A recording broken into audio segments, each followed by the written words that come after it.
We're going to start. We'll start. Thank you. Come in. 9 o'clock. Let's have the pledge of allegiance. I pledge allegiance to the flag of the United States of America and to the republic for which it stands, one nation, under God, indivisible, with liberty and justice for all. All right. We'll have a prayer from Jeff.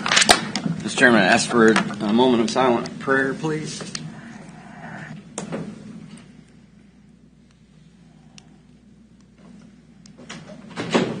Thank you very much. All right. Hey, welcome, and we will have a roll call. Commissioner Culberson. Here. Mr. Smith. Here. And I'm here. Mr. Doug. You're arriving. I'm arriving. Good morning. Welcome. And Commissioner Reed is not here. Do we know, is she going to be absent? Okay, we haven't heard anything. Okay. She hasn't called in or anything? Okay, well, hopefully she'll be showing up here shortly. We will go now to the public comment. Is there anyone here that would like to participate in public comment? Hands up. Give your name and address. Say, come on up to the microphone because we do live stream these, so we want everybody to be able to hear. My name's Heather Reisig, and I live at 16408 222nd Street in Tonganoxie, Kansas. Welcome. Good morning. I'm here to represent the people who came to the Commissioner Stevens' listening party.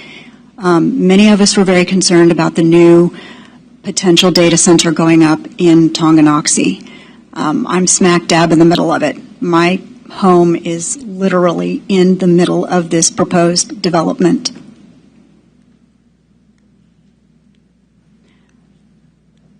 There were many concerns about how this was going to affect the quality of life for the people of Tongi, and there was a lot of concerns about how much water it was going to use, how much electricity it was going to use, if it was going to impact our electrical things. This does not have to be a bad neighbor, but we need to put regulations in place before this place is built. We just don't know what those regulations need to be. And things are going really fast, and we want to put things that make sense into place so that we have a good neighbor and that the quality of life for the people of Tongi are not affected poorly. Many people, when asked, were interested in having a pause in things. Pausing development, permits, everything until we can figure out what regulations we need to put in place so that we can have a neighbor that doesn't impact quality of life. I'm terribly nervous. Hey, relax. Your own family here. Yeah.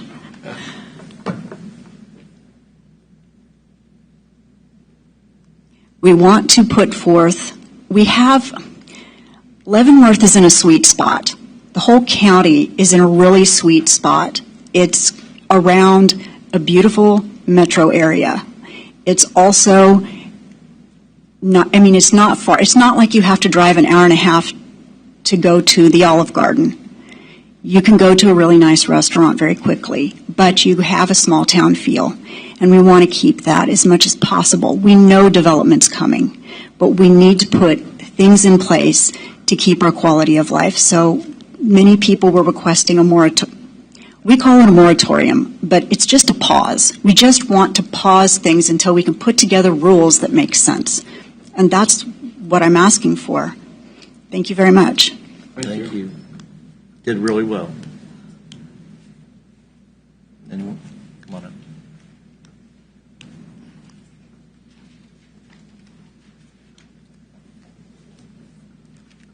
Good morning. Morning, Commissioners. My name is Rebecca Davis. I live at 121 East 2nd Street, Tonganoxie, Kansas. I would also like to echo some of your thoughts around the proposed data center.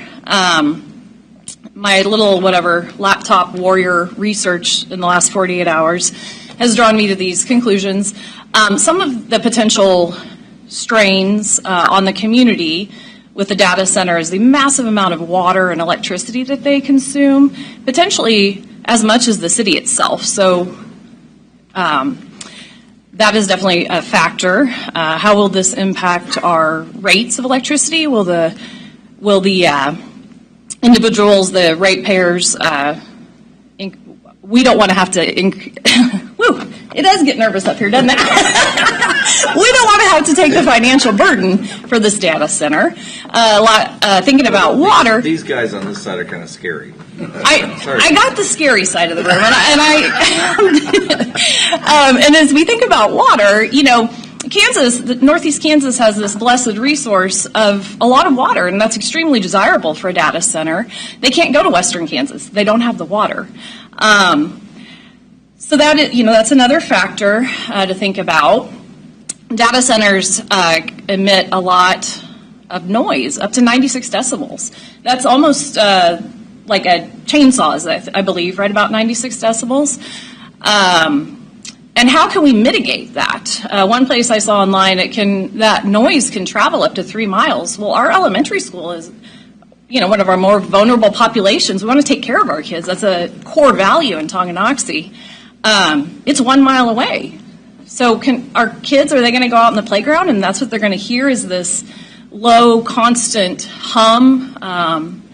And another place I read that this hum that happens is, it's not good for mental health to always have this sound going. It affects people, it affects livestock, it affects quality of life. Tonganoxie did a survey a while back, and I wish I could pull that up, but I do remember some of the metrics that were looked at. Safety, one of them was, we really appreciate our quiet country life. We like to sit on our porch. We like to go slow.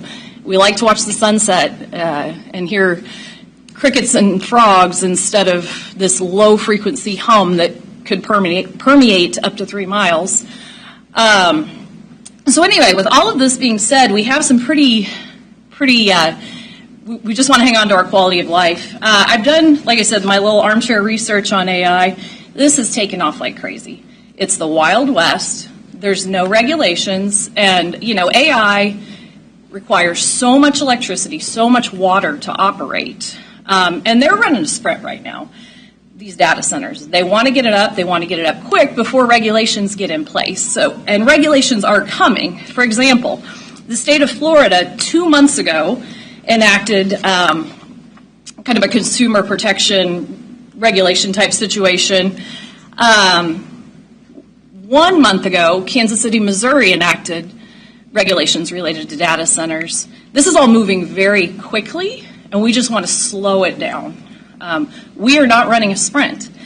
We have the advantage. We have the resources, we have the land, we have the space.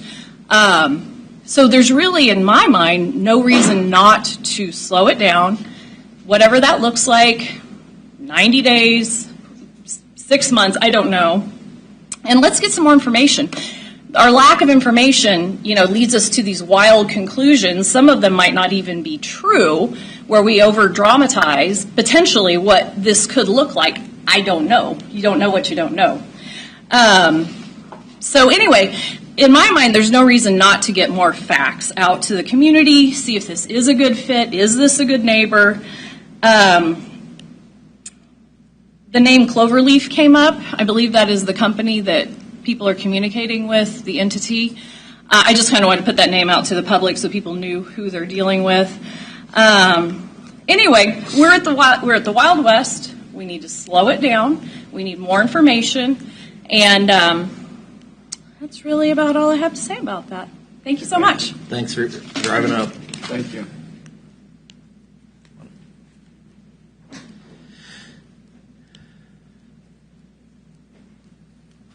Good morning. My name's Kevin Guerrero. I live at 16399 222nd Street in Tonganoxie, which is directly across from the tailgate ranch for the proposed area. And ditto what the previous two speakers have mentioned is about, the consideration for noise, for water, electric rates, and property values is a concern, but I think quality of life and just looking forward maybe more than 2 to 3 years to see how this could affect the community and the area down the stream, 10 years, 15 years is a good approach to take. So I think rules and regulations would be good if they could be put in place before the data center, before any kind of business or large corporation goes in to that area. So, thank you. Thank you. Thanks. More public comments. Anyone want to offer? Could you give your name and your address? Brian Morley, 23947 Chieftain Road. Welcome. Thank you. Good morning, everyone. I am here today because my home is within 2 miles of this proposed data processing center. And so I started doing research and realized this is like such a dangerous thing for our community because the EMFs that these things produce reduce birth weight in animals and children, which scares me to death. The 24-hour low-rate buzz causes brain fog, all kinds of low-grade physical problems. And then I was like, well, why are we doing this anyway? Because this does not benefit our community in any way. It's literally for advancing AI. It does not employ any amount of people. It reduces our property taxes because, believe me, no one that deals with these things would want their home or their children's homes anywhere near one of these things.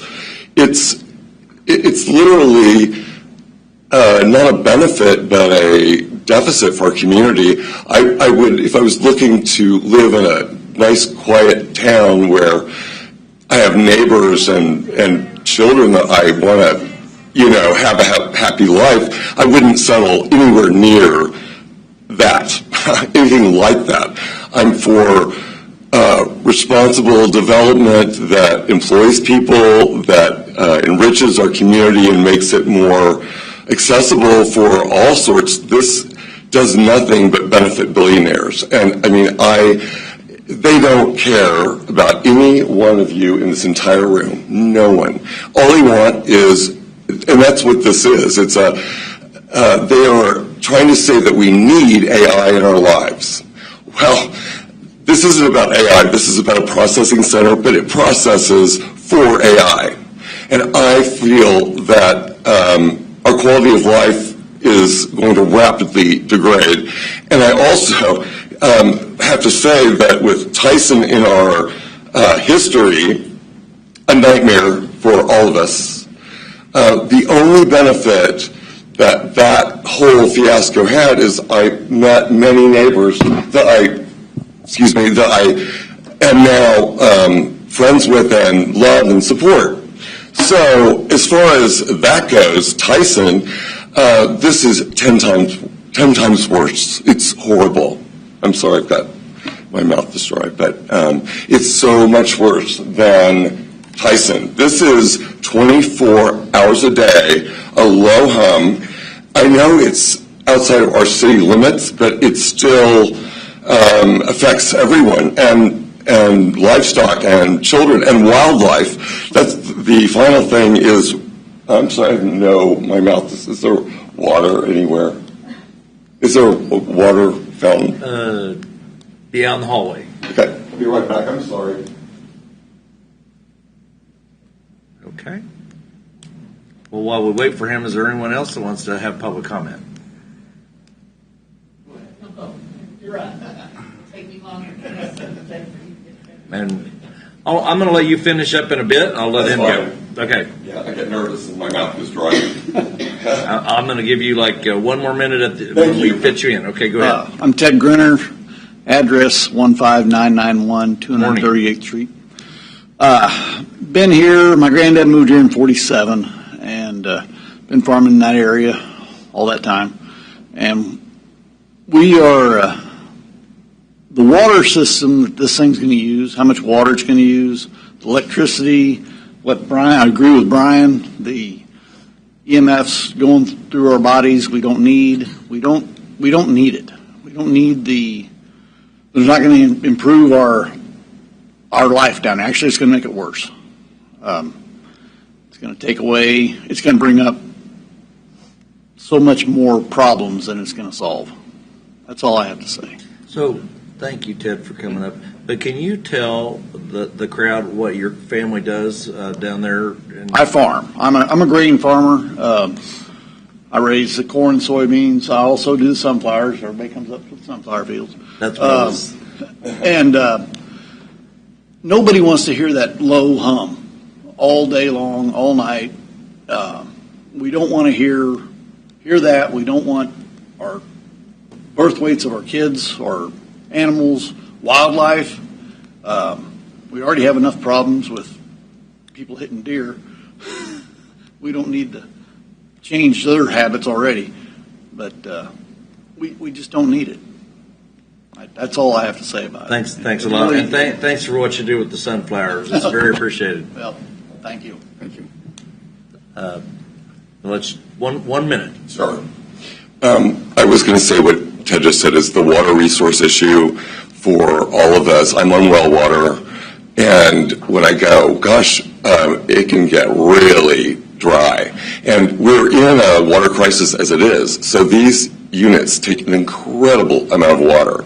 And I'm like, I know that a corporate entity like that is going to take the water and say, I'm sorry, I have to run this thing. Sorry, your wells are going to go dry. They don't care. And water is the essence of life, and certainly as a rural person at a farm, it's like, if you don't have water, you have nothing. So I'm like okay, just the basics of constant sound, the threat of water. We are going into climate change. We're getting hotter summers. The water is already going down. The farmers in the West are already taking so much. And then the last thing is, we're in a vortex, of wildlife, and it doesn't help them because of the light quality coming off the buildings 24/7. It's a light pollution entity. Thank you, sir. Thank you. More public comments. Come on up.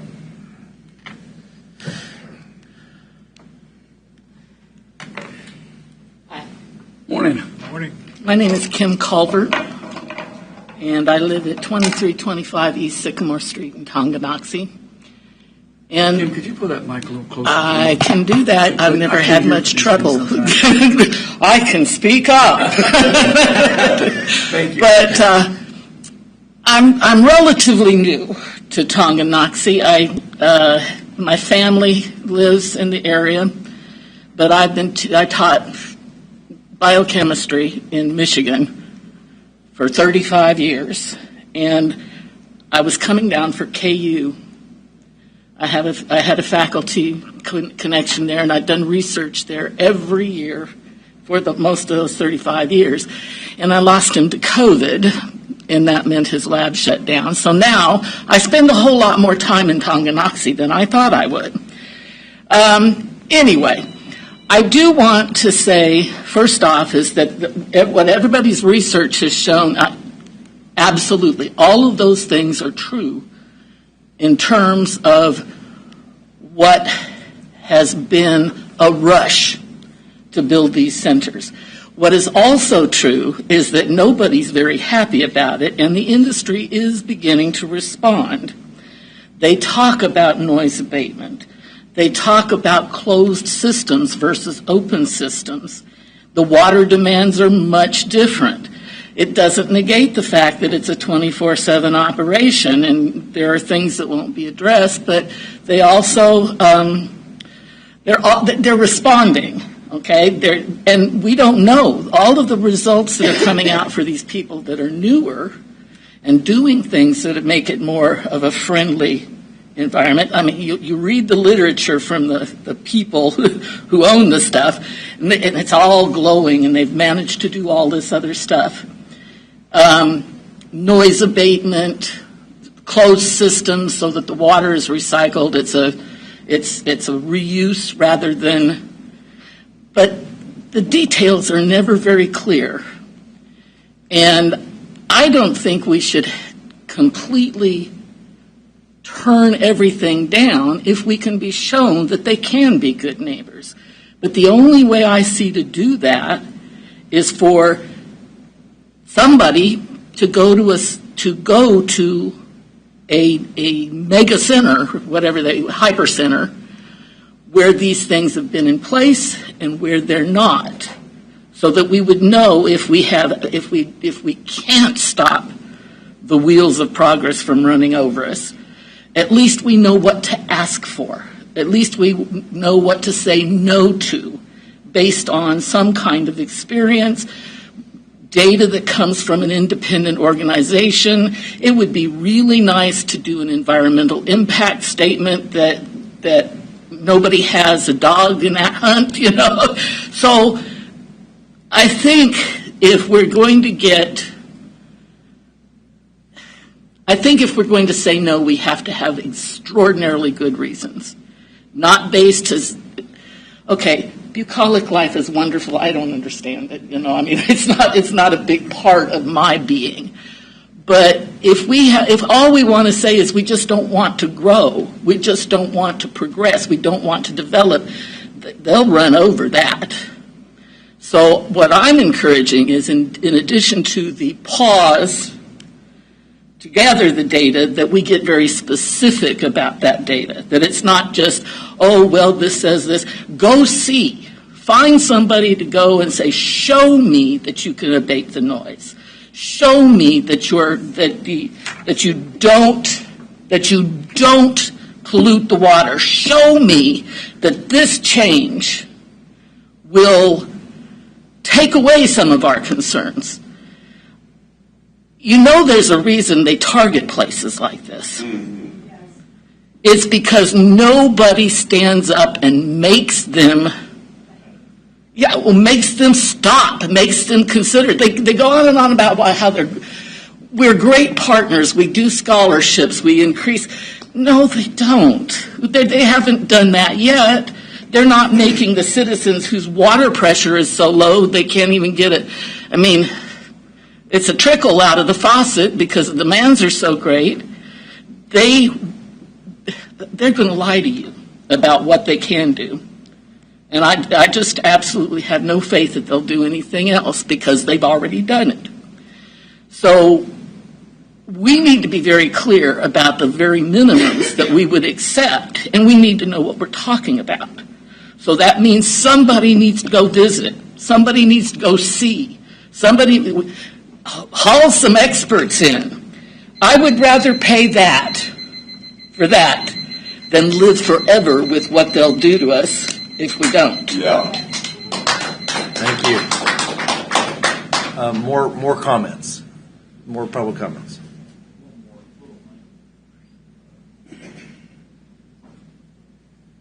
Restate my name again or anything? No, go ahead.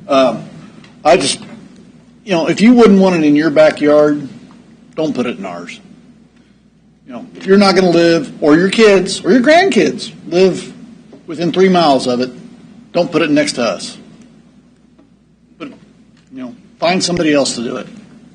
Way away from people. We don't need it. Thank you. Right, is that everybody that's had an opportunity for public comment?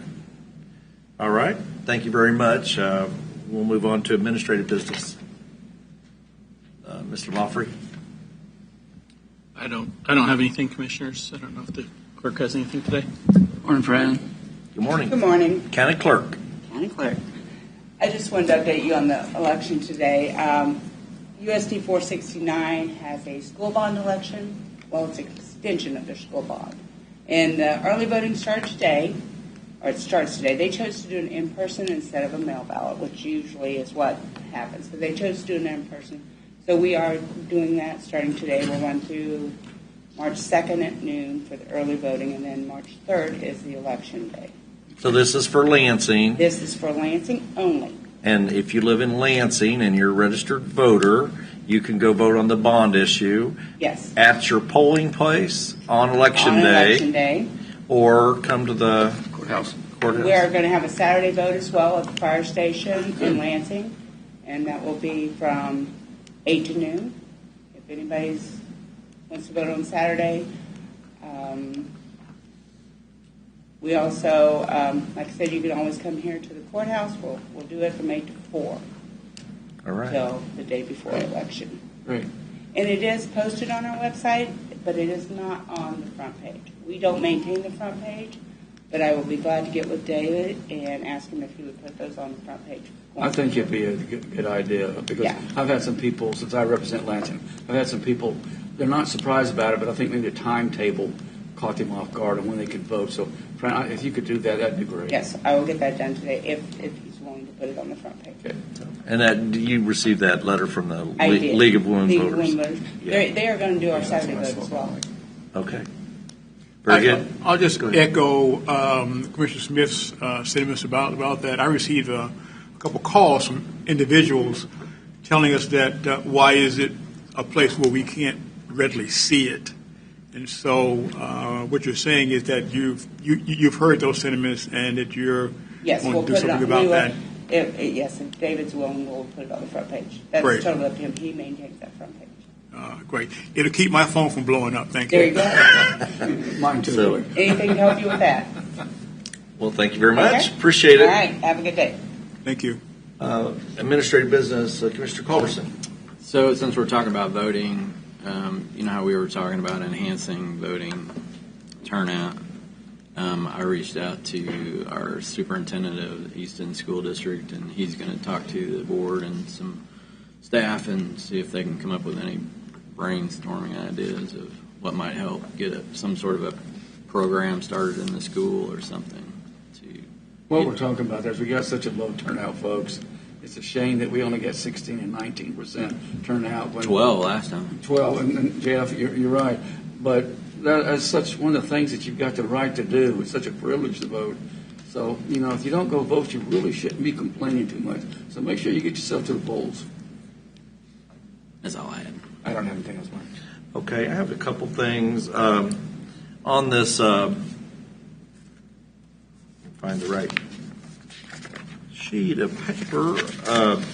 I did a little research and I found that currently in Kansas, Harvey County has a moratorium. Jefferson County has a moratorium on data centers and crypto, and Sedgwick County has a pause until I believe it's until May, but I'm not finding the date exactly. But they have like a 90-day pause on data centers, and Sedgwick County, of course, is Wichita, largest city in the state. So I in your box, I put a couple model resolutions. These would have to be modified by our legal staff, but I would suggest that we put this on for discussion in a future meeting, if that's appropriate. I don't have a problem with it. We're talking. One of the things that I want to make sure clear, I don't have enough information to really, and I've heard y'all say that in so many words. I look at it in two phases. First of all, I want to be smart enough to make a vote, and I don't want to harm anybody. But I also know what property tax this would be, what they would pay would bring up down everybody's property tax, Leavenworth County, tremendously. But that may not be the only reason to do it. But I don't know about the water and the noise, and I think it was a good point was made, is where is one we can go take a look at. I mean, let's take a look at that. So I don't know if the commission wants to do I don't want to do a moratorium. If they want to do a pause, that's fine. What I want is someone to come in here and educate me. So when I do go to make that decision, I have the good, the bad, and the ugly, so I can make a good decision on it. I would agree with Commissioner Smith. I attended a meeting last night with individuals who are part of another particular battery that's being proposed, and we do not have enough information, I think, to put a moratorium. What I think a moratorium is completely different than a pause to get the necessary data to make a decision that we can depend upon. It's our duty to individuals within Leavenworth County to get that information before we go off and say that this is the way it should or should not be. One of the speakers who previously came up on public comment made that very, very, very clear, and I can appreciate that coming from our citizens. We took an oath here to do what is the very best for Leavenworth County, and I take that oath very, very seriously. And I, for one, along with other commissioners here, I think would echo that, to do what is best for Leavenworth County, not what is best for some other entity that lives in another part of the country. They don't have a responsibility here. Their responsibility is to their board members. Our responsibility is to our board members, which are individuals who live within the county. And so I'm for getting all the data that I possibly can get, whether it's here, whether it's New York City, which I don't care for, and other places, to make sure that we do what is right. Do what is right. Not easy, but right. Thank you. Mike, I've got one more thing to say. Okay, go ahead. You know, folks, a while back we had a thing that came to us that was kind of new for cities our size and county called RHIDs. And basically what they were is investors are coming in, and depending on how you look at it, the money they'd get to build homes or build commercial. We didn't have a policy then. So what we did is we got together with staff and our legal folks, and we created one.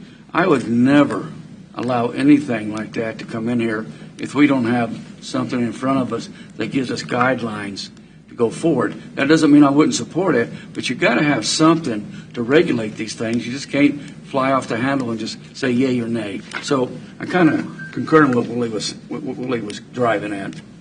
That's a very good example, Commissioner. These data centers, from my understanding, fall under a particular resolutional statute that the state has put together to give them incentives to do it. I'm not for incentives to do anything. If it's not incentivized by the welfare of Leavenworth County, then why are we looking at it? That's my point. And I got to go on and say again, I think that bringing individuals in to give us that information that we can hopefully depend upon today. It may change tomorrow. In most cases, it will change tomorrow. But what we have for today is all we can go upon. And so I'm for doing whatever it takes to get the right the information that is available to us on data centers that are already in progress and see what their experiences are before we come to any conclusions. Not decision, but the conclusion of it. So I'm for going out there finding it out. And if it takes 25 hours to get it done, okay, then we'll do that.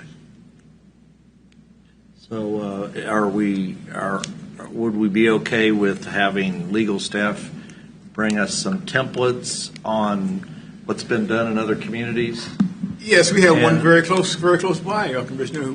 Wyandotte County did one a couple of days ago, and that would also be a place that we could use. And I know in my research I found Sedgwick and Harvey, but I know around the country, even the entire state of New York is considering a moratorium for data centers until they develop certain things. And I did have a thing here. The governor of Pennsylvania put in place some regulations. They call them GRID, and it's for data centers. We have to know what the energy generation requirements are, transparency and community engagement, environmental and local impact, and legislative action. And he calls that GRID. But I think what we want is to develop some regulations, but make it very open and transparent so that the public knows that we're representing their interests and the county's interests. So, Commissioners, I'd like to get a little clarity here, because I thought last week you asked for a work session to discuss these very things. And so I'm working on that. I've invited some people. We're trying to get it coordinated so we can get as many people here as possible to address these very issues. And some of the things that came up today are kind of surprising to me, because there is no agreement. There's no proposal. There's no information at all on this. There's been someone has expressed interest. They're exploring the opportunity if Leavenworth County is the right fit, but there's nothing more than that. So I think that it's good to have data, but there's never been a time that I'm aware of in the county that we've put something forward without regulations. There's no opportunity for this development to come in without going through that process. And there would be public hearings involved, obviously. So I agree there needs to be information and data. What I'm confused about is that we haven't even had the time to do that, and there's already this concern that we're not going to do it. Of course we would do it. We would never take action without getting all the information. From a staff's perspective, we are going to protect the county as much as possible with any kind of agreement. They can't just come in and do this without going through our process and agreeing to our terms, if it happens at all. I think there's a chance that it will happen. They've obviously expressed interest, but we have no proposal in front of us to consider. We have no information on the size or the other concerns. And this technology is changing rapidly, so I think one of the speakers mentioned the amount of water that it used to be versus the amount of water they do now. I think we have to look into all those things, and we will. And we will have regulations for them. They're not going to come in unregulated. And we have to be very cognizant of what the state might do. We've seen legislation this year that is trying to exempt them a lot of this stuff from local control, from the power generation, power storage. So we have to make sure that we put an agreement in place that if the state goes forward and exempts any of that, it doesn't impact our agreement. Those are all things we're going to do. There's no way we would even bring it forward without that. But I want to make sure that I understand that you're asking us for something that's outside of the work session that we already are scheduling, or you want something in addition. I want to make sure we understand what we're doing. I'm just speaking for myself. This could all be coordinated together in that work session, but I think whether this project itself goes forward or not, we still need to get regulations in place for data centers and cryptocurrency issues, because we're going to have a data center come somewhere in Leavenworth County in the future, most likely, at least a proposal for one. And so in the process that you're already developing, I think we just incorporate more emphasis on the templates, the different templates for regulation within that. And that's my view. I don't know what. I think Mark hit it on the head. I think, the main reason, Mark, and I understand what you're saying, that is people want to be heard. So it's obvious that it's got back to us, and we're going to be taking a serious look at this. The other thing is, I think the work session, before you develop a template or a working document, you have to have that work session to know what to put in it. And I think that's where you're heading with it, is to bring those people or whatever it is. Even if we have to hire somebody to make sure we got everything covered so we can make sure we put it in that document. We're in such the early stages right now. If I get what the folks are saying or watching or out in the audience, they just don't want it all of a sudden to be like a Tyson chicken thing and it come down their throat real quick. And believe me, that's not what I'm looking at. I want to be smart enough to make a good decision. I'm not aware, again, of anything where there's been where the county has ever just said, like the day before, this is what we're going to do. Yeah. Not one time. And this would have to go through the Planning Commission for our SUP process. If it moves forward, yeah. There's a process for multiple opportunities for public input. I mean, we're not going to come in next week and have this on the agenda. That's just not how things work. So people that live in Tonganoxie, and I don't speak for everybody that lives in Tonganoxie, but I think, and I was down there when Tyson came in, I think whether it was correct or not, whether their feelings were correct or not, a lot of people felt like it was completely dropped in their lap and they didn't have any forward knowledge of it and they were blindsided. So I want to, my goal is that by us going through this process early, that we would offset any kind of feeling like your government is hiding anything from you or we're not being transparent. We are being completely open, completely transparent, and we're telling you what we know. We don't know a whole lot either. But it is true that around the country and in different counties, they've developed regulations, and right now, like we have the largest county in the state, population-wise, already has a pause on data centers because they're trying to develop the same thing we're talking about, regulations. I just think that is we want to let everybody know, as citizens, you're part of the process. You feed us information, and we give you as much information as we have.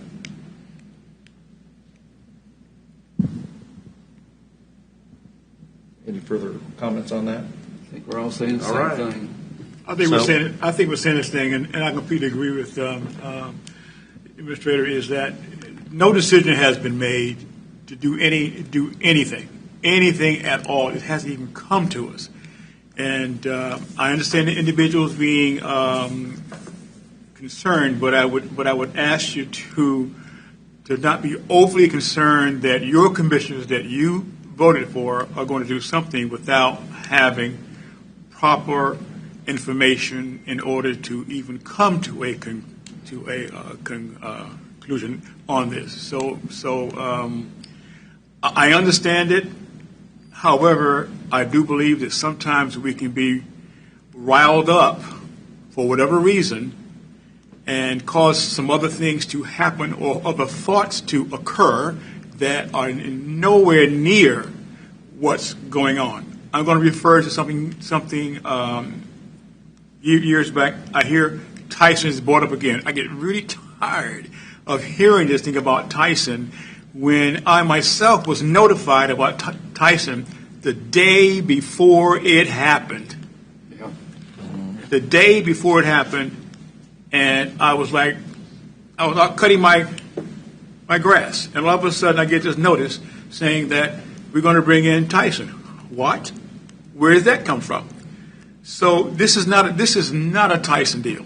So just please take that off the radar, because we did not have enough data to do anything with Tyson, which is why I called for a public meeting. And the person that called for the public meeting is the one that got shot down saying they were for Tyson when I never was for Tyson. Never. But I don't want to beat this horse to death. We got a lot of other things that we can go on.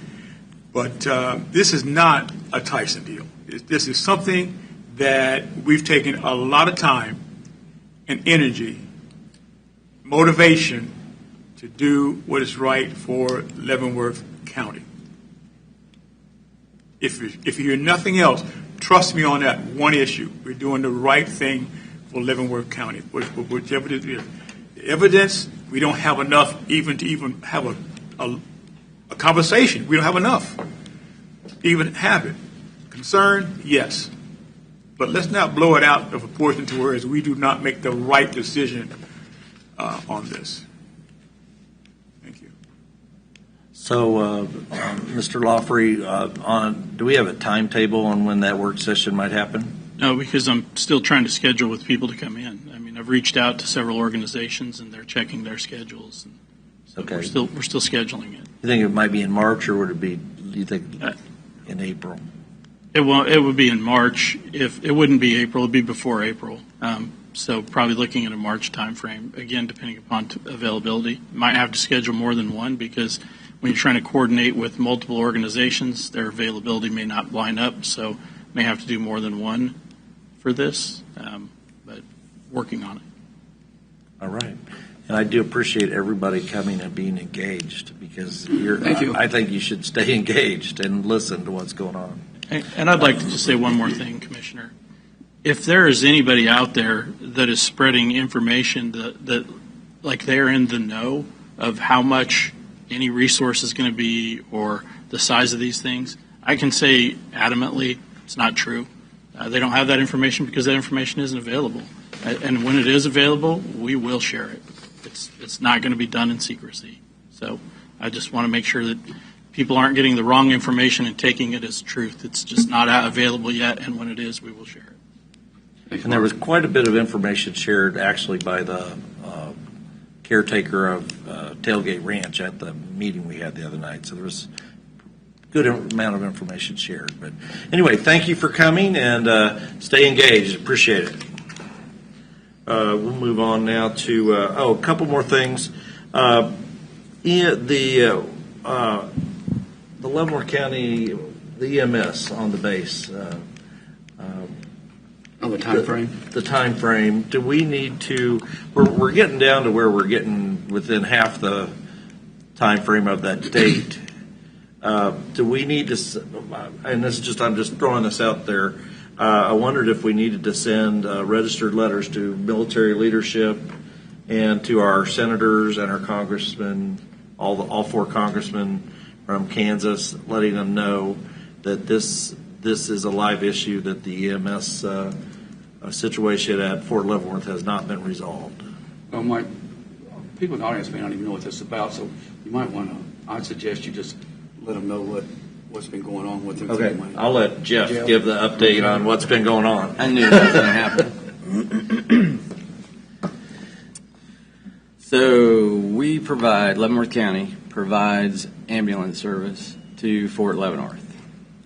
The way the ambulance service operates in Leavenworth County is on a $2 million deficit.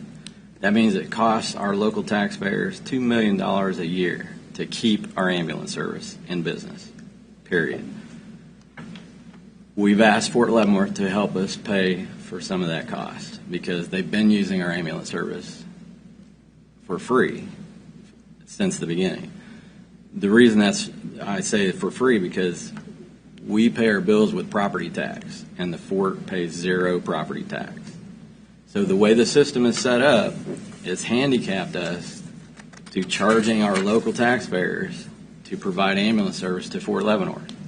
So we've just asked Fort Leavenworth to help us pay for that. Instead of getting it for free, you guys are using it, just help us pay for it. So that's where we're at. And that's what we've asked them to do for 3 years now. And they have still not come up with a plan to figure out how to pay for their ambulance service. So we've given them a deadline after 3 years and working with dozens of representatives from the fort. We've come down to a deadline and said, look, we have a responsibility to our local taxpayers to answer for every tax dollar that we spend that is theirs. And we can no longer provide free ambulance service to Fort Leavenworth. And so we've asked them to come up with an answer to that by, was it April 1st? I didn't remember if it was May 1st or April 1st. That didn't include all the meetings that we've had on that too. Yeah. I mean, one thing too, Mark, don't we have some templates that we didn't have before that we sent to them? Well, Commissioner, we have been in contact with the fort. We didn't get a response for a little while, but found out it was because of some other things that were going on. We did through NACO, through a contact that Commissioner Dove shared, we did get an example of what another military base, another Army base in the United States is doing that pays a fee to the local ambulance service. So we did get that, and I shared that with the fort. We've been asking for that information for years. 3 years. And haven't gotten it, but through the contact at the National Association of Counties, we were able to get that. My understanding from the staff at the fort right now is they're working on their due diligence, which is they have to evaluate. Anytime they enter into a local agreement, they have to do a cost-benefit analysis to prove whether or not it's cheaper to have the local service provided by us or for them to do their own service. So they're in the process of doing that, which is exactly what I shared with them from NACO, shared back to them that this has been done in other locations. So that's the last communication we had from them, is they're still evaluating what their options are and what the cost would be. And I think it's a good idea to go ahead and contact them now and make a paper trail, because this is how it's gone for the last 3 years. They put me off 3 months, 6 months, 30 days, 90 days. I mean, they've just been a 3-year trail of putting us off. And so I'm worried that we get down to this final date, and then they say again, we need another extension.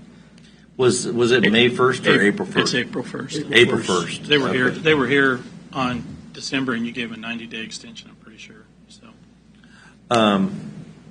my suggestion we go above the chain of command in the military with registered letters, a couple layers up, and then notify Senator Moran, Senator Marshall, and all 4 of our congressmen, and just let them know what's going on with the registered letter.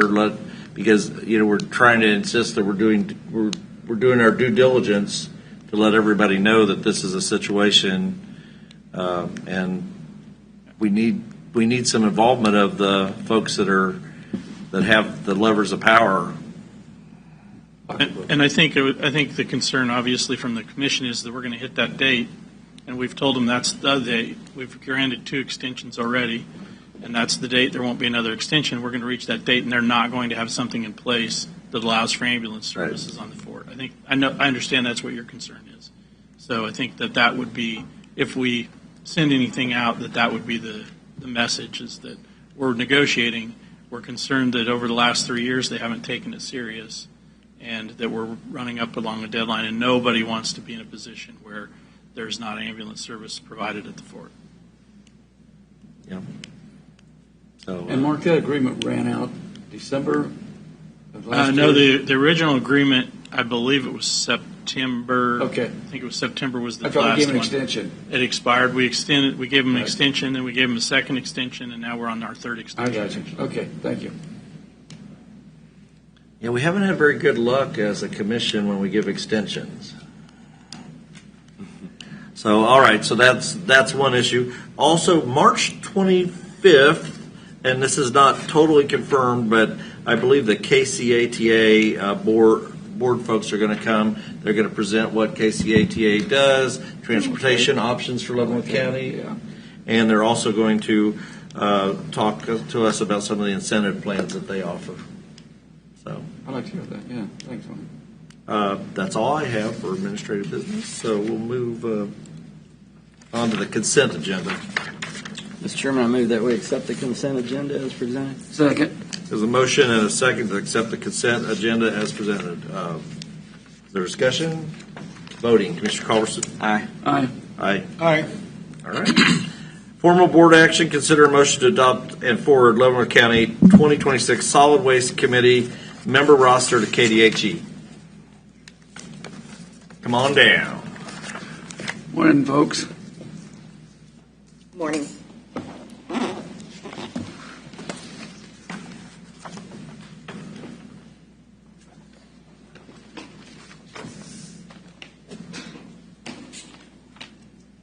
Welcome. Welcome. This is Mike Spickelmeyer. He's the chairman of the Solid Waste Committee. Tammy Saldivar, secretary of the Solid Waste Committee. Thank you. Thank you for hearing us today. Like I said, solid waste is an important part of what we do, and I think one thing the Solid Waste Committee does is it fosters cooperation amongst the entities that utilize this. At Lansing, we're kind of central because we have the transfer station within our corporate boundary, and we appreciate the cooperation we get from all of the entities, and we're just doing our best to make solid waste operations efficient and effective for the residents. There's a lot of great things that happen out there. The free dump day for each resident is a tremendous asset. Allows people to do stuff. And why don't you elaborate on that? Folks are allowed to come. Right, once per calendar year, Leavenworth County residents. Any day they choose that we're open to use their one free dump of a 2-ton limit. So you can come to the dump one time free, and so when you're cleaning out your garage or whatever you need to clean out, you have one free trip, and that's basically, I think, the focus of that was we don't want to have dumping out in the county. So, thank you. Yeah, to utilize it, you just check in when you check in at the inbound scale, you provide your ID and and she'll check it to make sure that it's not been used for this calendar year. And Right. That's from awesome. there. Works well. Go ahead. Thank you. Do we accept batteries at that, or is it up the site? We do. We do accept that. If you're in county, not a business. Okay, all right. Thank you. All right. Proceed. That's it. I'm happy to continue as the chairperson of the Solid Waste Committee, and I appreciate the support that we get. Make a motion to adopt and forward the Leavenworth County 2026 Solid Waste Committee member roster to KDHA. Second. There's a motion on the floor. It's been seconded. Is there further discussion? No further discussion. Voting, Commissioner Culberson. Aye. Aye. Aye. Aye. All right. Thank you very much. Appreciate it. Next on the formal board action is to consider a motion to accept a 3-year lease agreement from BOP Equipment Share for 3 Case 580 SN backhoes with an annual lease payment in the amount of $76,405.70. Yes. Back to the Director of Solid Waste now. New hat. We went out for bid. Frank done a really good job of setting up our specs, and we opened bids, and this is the low bid.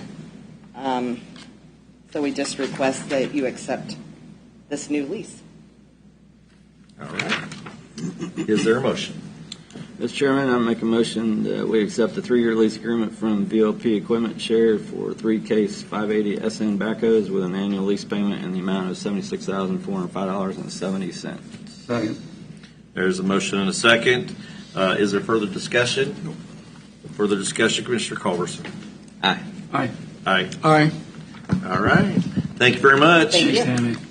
The next item on the agenda is the Board Order 2026-1, a right-of-way vacation for Stonegate Court. Planning folks. Come on down. Good morning.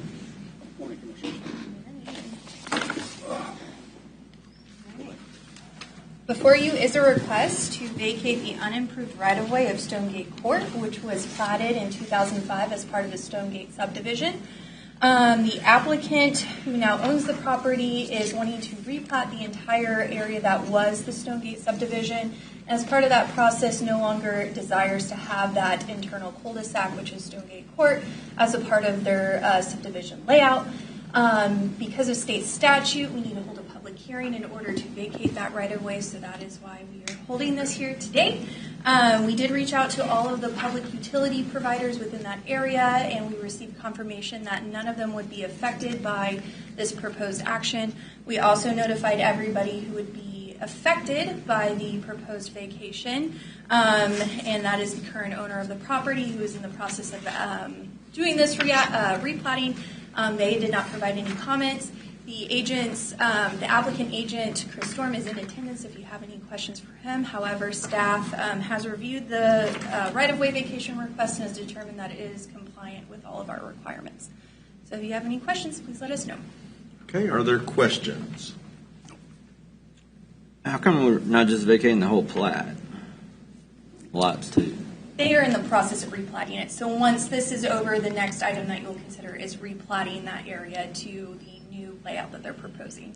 So it doesn't take the same criteria to vacate that plat as They're it doing did. a replat. So Right. Just Right. So you're wiping out the road right away. You're replatting the entire site with new road right away. Got it. If it was going to remain like meets and bounds descriptions, then Right. I got it. Okay. Any other questions? I don't. So did this is an item that did not go to the Planning Commission, it just comes. A vacation of road right away simply comes to this body. All right, then we'll have a public hearing, I guess. Yes. Is there anyone that would like to speak in favor of the request? Now's the time to come up and make your comments. In favor of the request? Okay. No one speaking on behalf of being in favor. Is there anyone in opposition to the request? This is a public hearing. Come up and make your comments. If you're in opposition to the request, come up and make your comments. Okay. No one? Then we are ready to entertain a motion. Closing public hearing. Yeah, the public hearing is closed and ready to entertain a motion.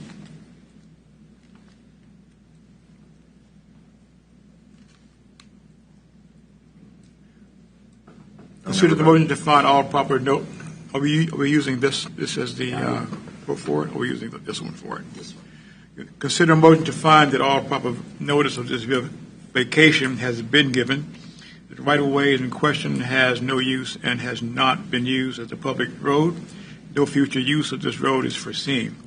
And that the vacation shall not interfere with the impair, infringement, or obstruction of the property right of public utilities and easements for public services.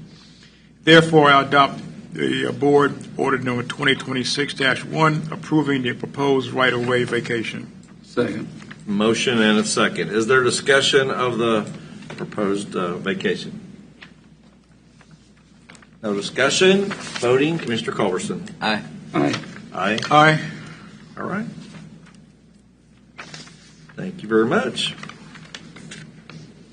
And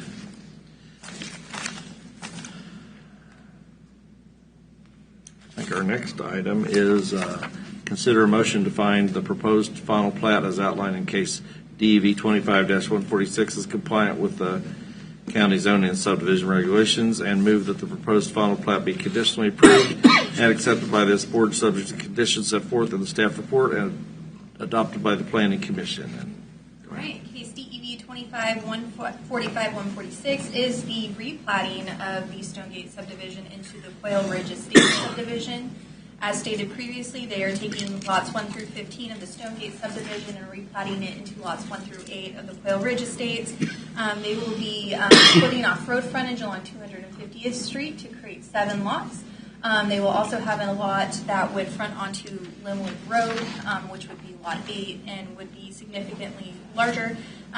We did receive word from KDOT that access along that stretch of roadway is unlikely, so they did incorporate a 60-foot strip of land along 250th Street in order to allow access to lot number 8 if another entrance along Linwood Road is never approved. We also received word from the Rural Water District 10 that a utility line upgrade will need to occur on 250th Street in order to provide water to all the proposed lots. The applicant is aware that they need to provide a performance bond or guarantee with Rural Water District 10 before the final plat can be filed. That is a condition that staff has recommended you place on this request. The Planning Commission did consider this at their January meeting, and they recommended approval of this action 7-0. Again, if you have any questions, please let us know. Okay. Are there questions?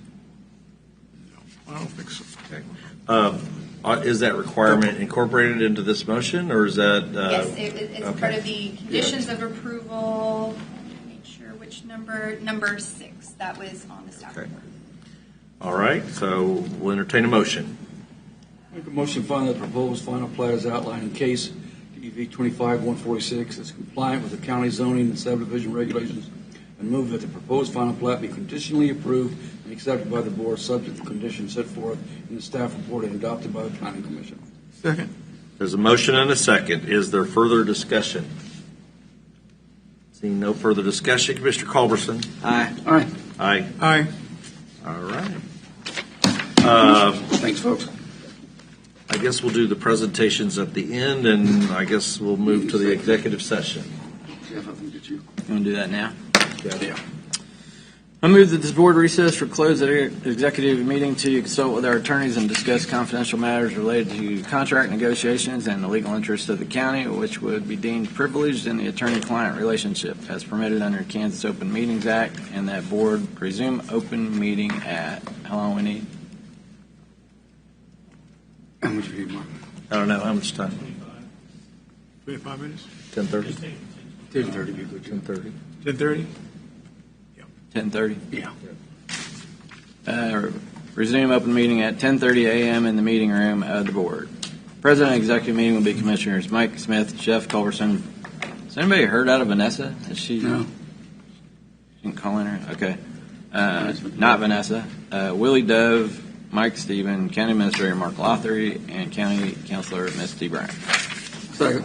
Motion and a second on the floor. All voting. Commissioner Culberson. Aye. Aye.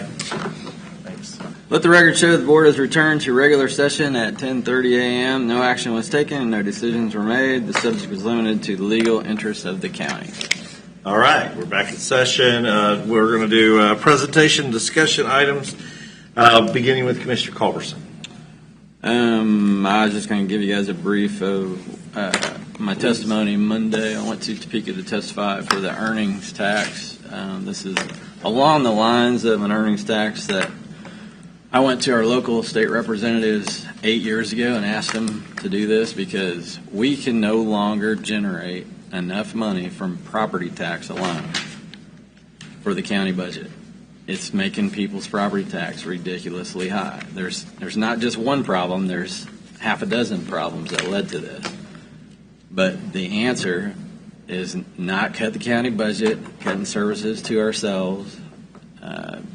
The answer is stop passing so many exemptions, figure out how to walk that back, because right now Leavenworth County is 56% property tax exempt. That means only 44% of us are paying all the bills. So your property tax is going to be more than twice as high as it should be. So that's what this bill was about, was trying to spread out the burden of the county and the city and the school budgets across property tax, income tax, and sales tax. This was to try to spread it to the income tax. Then a lot of people, hundreds of thousands of people, will pay a little bit. Instead of right now, the way it's working is only 33,000 people pay property tax. They're paying all the bills. That can't succeed. So that's what this was about. 6 or 8 proponents of the bill stood up. Wyandotte County lady talked for 15 minutes or so. I got up and talked a little while. What was evident to me was the 6 or 8 of us that got up and talked about it all brought up very legitimate reasons this is an issue and it needs to be addressed. Then 3 lobbyists got up and said 5 words, "This bill is bad," and sat back down. And that's the way the board voted, the panel. So until the public figures this out, that they're not there for the public's best interest. They're there to do whatever the LCC and that little group is told to do by their lobbyists. I don't know how this is going to get fixed. You keep electing the same people, you're going to get the same result. Yep. So Thank you, Jeff. I'm glad you did that. That's basically what that was about. I don't have any more. Kind of following up with that is there's a couple bills that have been introduced in the legislature that would strip local governments, including counties, of their ability to regulate energy resource centers and data centers and these kind of things. And I think we need to, I'll bring those specific bills, I'll try to bring those next week to read those, but that is against local control and that is against the people being able to weigh in. And the legislature should allow the local governments to have their concerns heard. Not just say, we want to preempt it, you know. Another thing I wanted to do was, I have to crow about this. Go ahead, Mike. Historic milestone for Leavenworth County, $6.2 million secured for County Road 30 completion. Leavenworth County, Kansas.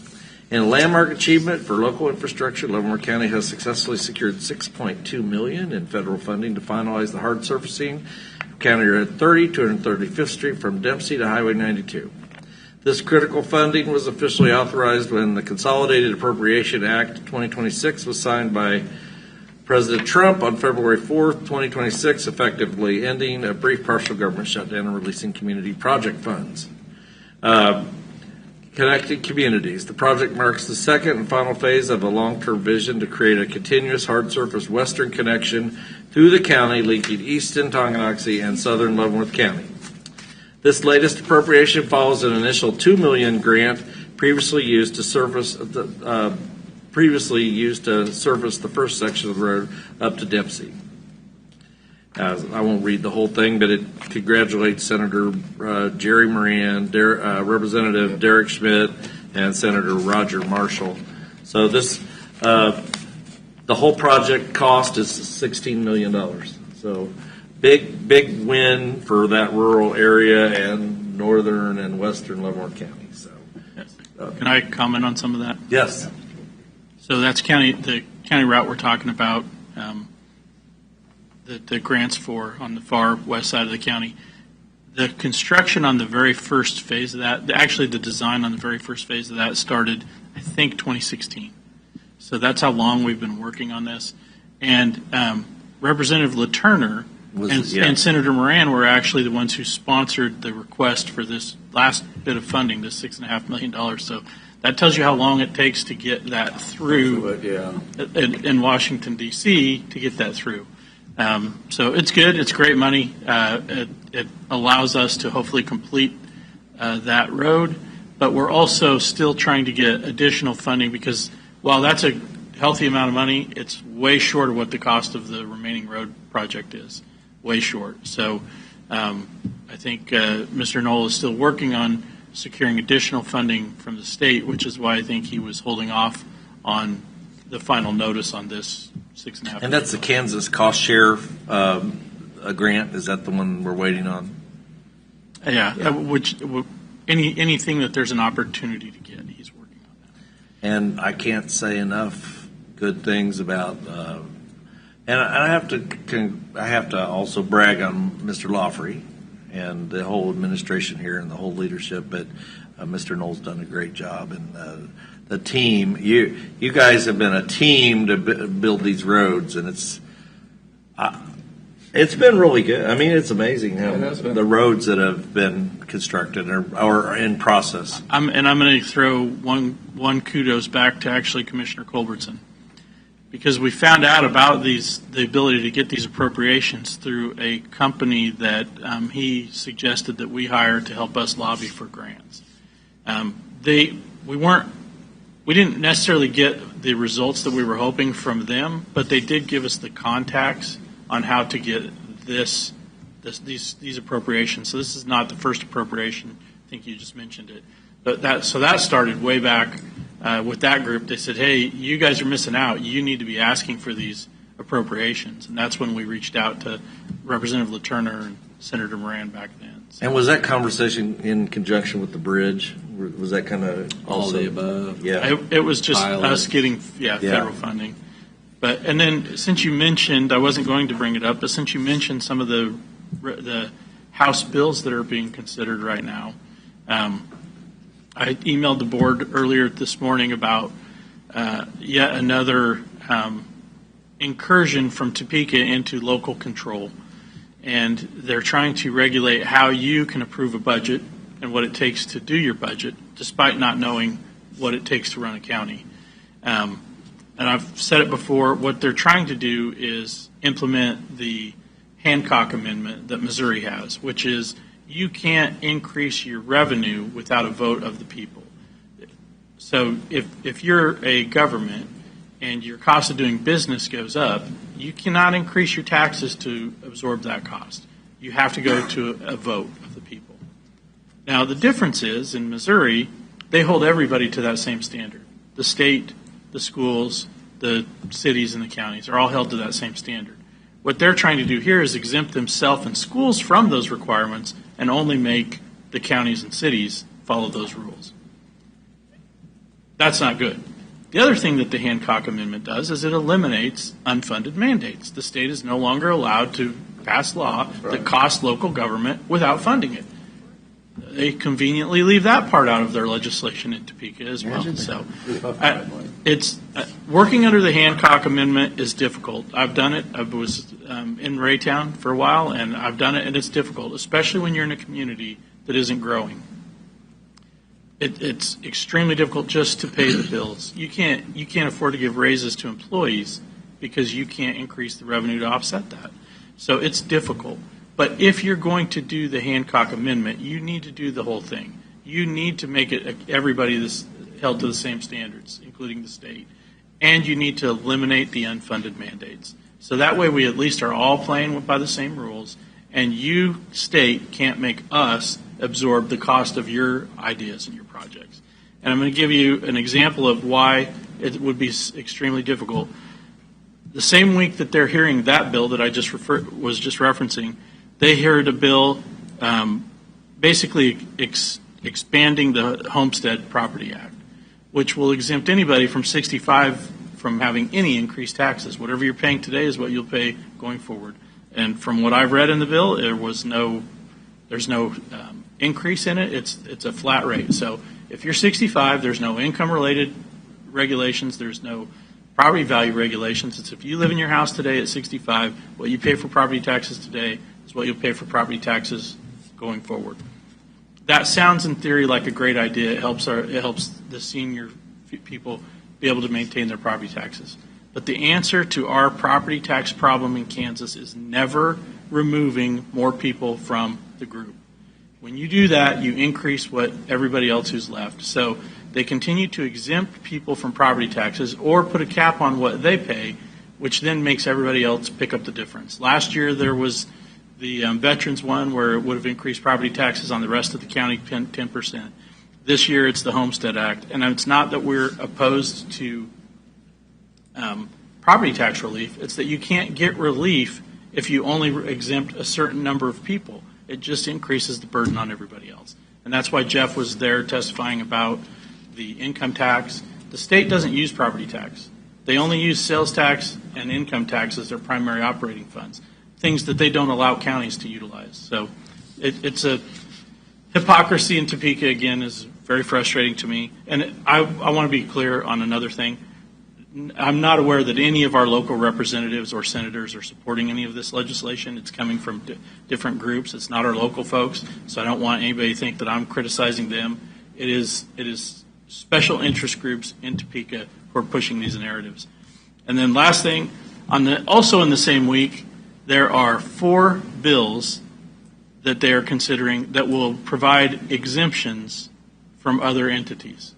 So they're just another example of we want you to do more with less because it's your fault, and they're in the same breath, they're exempting more groups from paying taxes. And Jeff's already read the 4 pages, I think, of exemptions that are in current statutes. So as long as we're on this vein, last year we had an issue. We got the 3% cap through the Senate. Goes over to the Senate, and they come out with an alternative, which was a rolling 7-year average. I don't know if you recall that. Well, this year, apparently, I don't know that we've had a vote in the Senate yet on the 3%. I think it came out of committee, but it's waiting for a vote. Probably have the votes, but my understanding is in the House they've introduced an alternative, and I don't know all the provisions of that. Can you kind of remember the provisions of that? That's the one that I was just referencing. They're good. They want to put the 3% cap on.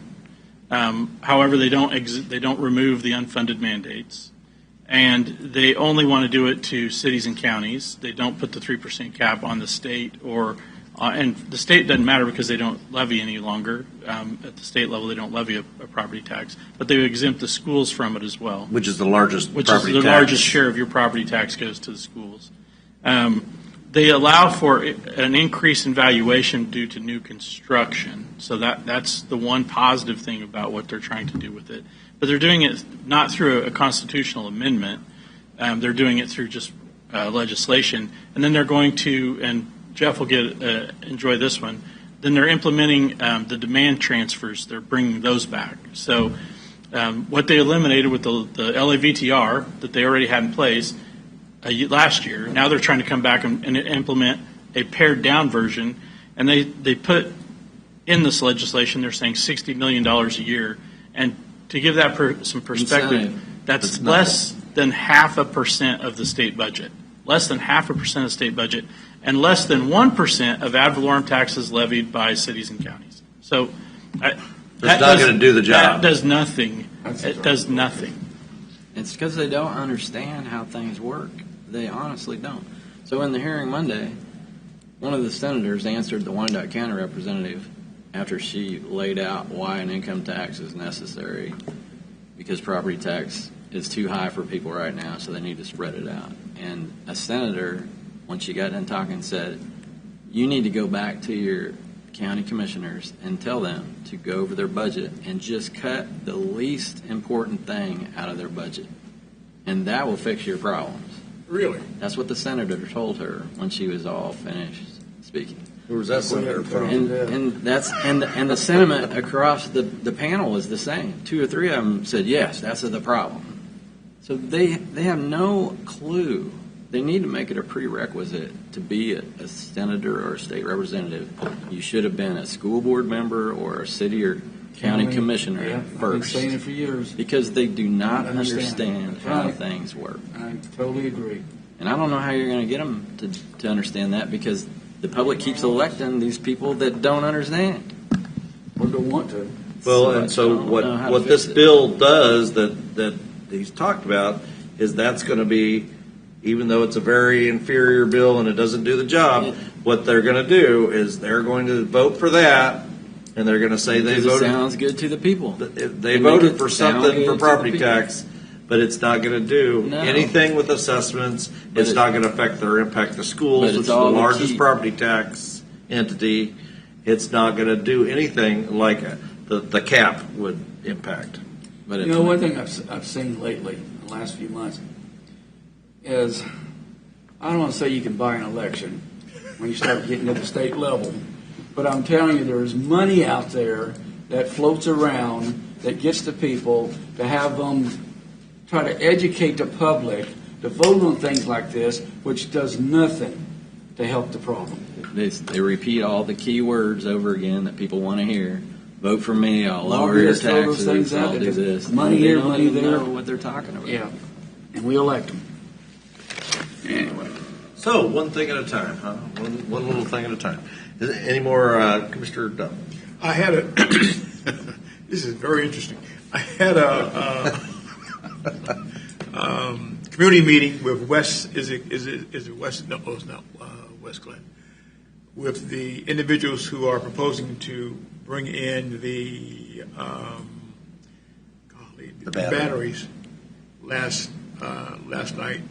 And most interesting thing was that they had said that they're not going to use the incentives that the state gives them for this type of operation, that those incentives were out there, but they did not think, it was said in public, that it would be to the public's interest to use those incentives. And when I heard that, it sounds great up front, but what are they bringing to the table to help us?